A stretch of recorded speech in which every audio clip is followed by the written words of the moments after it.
We've heard so many negative news stories about drones, these radio controlled murder machines, a favorite toy of Obama, and Big Brother's eyes in the sky.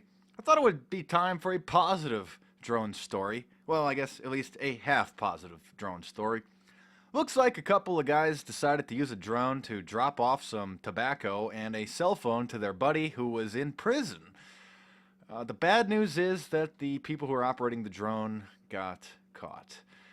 Here is a picture of the drone with the sack of tobacco, it looks like.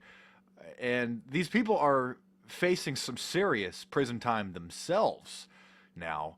But you got to give them an A for effort, an A for creativity.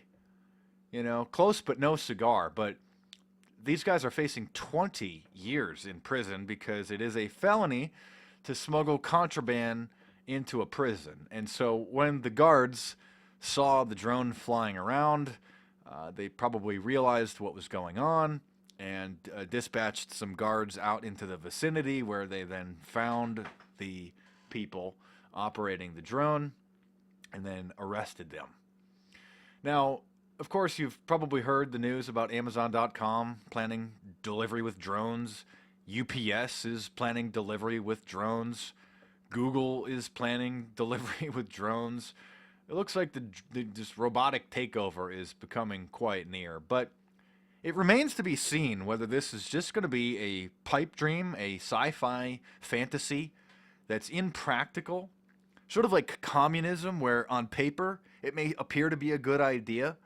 Oh, everybody has a job, everything's great, and then you try to implement it, it just falls apart because there's no incentive to work, etc., and you got a small elite inner circle running the show.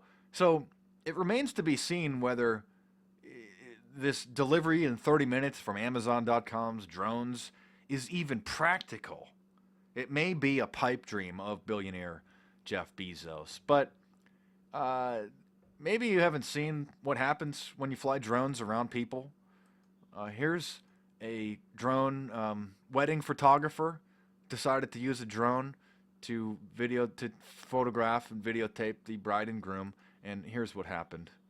I guess you probably can figure out what's going to go down here. Do do do do do do do. Yeah, there you go. By the way, that sliced the groom's face. This was a wedding photo shoot, like I think a day or a couple days before the wedding, and the groom or the bride had their face cut from the propellers on the drone. There was also a drone that crashed in New York City back in October. Not a government drone, a civilian drone, a hobbyist drone that was flying a couple hundred feet above Manhattan, crashed into a skyscraper and then plummeted to the ground, almost hitting somebody who then took the memory card out of the drone as evidence to give to the police and to the news. And of course, you may remember that there was a multi-million-dollar military drone that crashed in a New York lake. Whoops. Yeah, let's just start flying those things in every neighborhood every day with Amazon and UPS and Google drones. Seems like a great idea, especially with the wind. You know, a hacker also just developed a super drone to hack other drones. And you may be familiar, you may remember that Iran hacked the United States drone and then landed it successfully, like a big multi-million-dollar military drone. It was a huge news story, a huge scandal when it happened. And so that is the case. And of course, you imagine what's going to happen if Amazon.com tries to use a drone to deliver products, into the ghetto or virtually any suburb. I mean, you're going to have kids with slingshots and baseballs, and it's going to become a game to knock the drone out of the sky and then go and steal the goods and then steal the drone.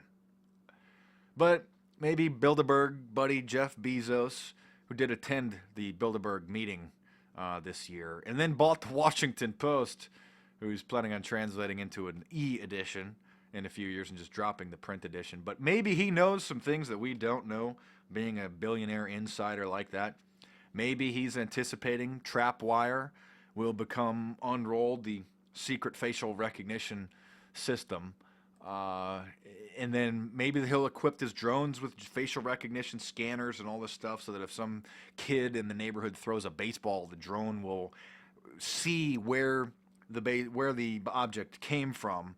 It'll know which house it was, and it'll be beaming this video back to Amazon's, office, their warehouse, and then they'll dispatch probably maybe another drone, an android police officer, or maybe a humanoid police officer, depending on what year this is. You're listening to this, what year this is happening, how far down the Orwellian Terminator robotic takeover rabbit hole we've gone down here. So they'll just identify who threw the object, and they'll just go and arrest them. So maybe that's why he thinks it'll be safe.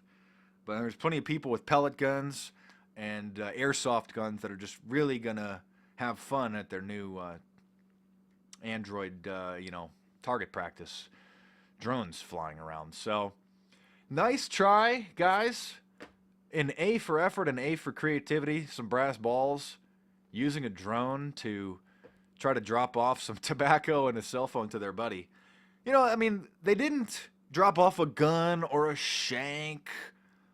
Or I guess I was going to say drugs. Tobacco is a drug. It's a terrible, worthless, cancer-causing, addictive substance. But, it's not like it was an intoxicant, like he was dropping off heroin or a shank or a gun or anything like that. But these guys are still facing 20 years in prison. So, kind of a positive story about the drone. Who knows how many times this has happened without people getting caught. Kind of an interesting thing. So it's kind of the battle of the drones, And if you missed it, if you missed my video about a drone, I have a drone, just a little Parrot AR drone, the small little $300 one. This is quite a big and expensive drone. Not quite sure how much this one goes for, but mine was just a little cheap one. So there is a video of me putting the Oceanside Police Department, my local PD, under surveillance with my drone. So go check out my video for that. Mark Dice Drone Police Station. That's kind of entertainment. Just giving them a little taste of their own medicine there. So thanks for watching. Subscribe to my YouTube channel if you're new. Check out some of the previous videos in the playlists. The videos are broken down into different categories. Hit me up on Facebook and Twitter. If you want to get yourself up to speed, if you're new to this kind of information, check out my book, Big Brother, The Orwellian Nightmare Come True, on Amazon.com or your e-reader device. Stay tuned because there's more videos coming soon.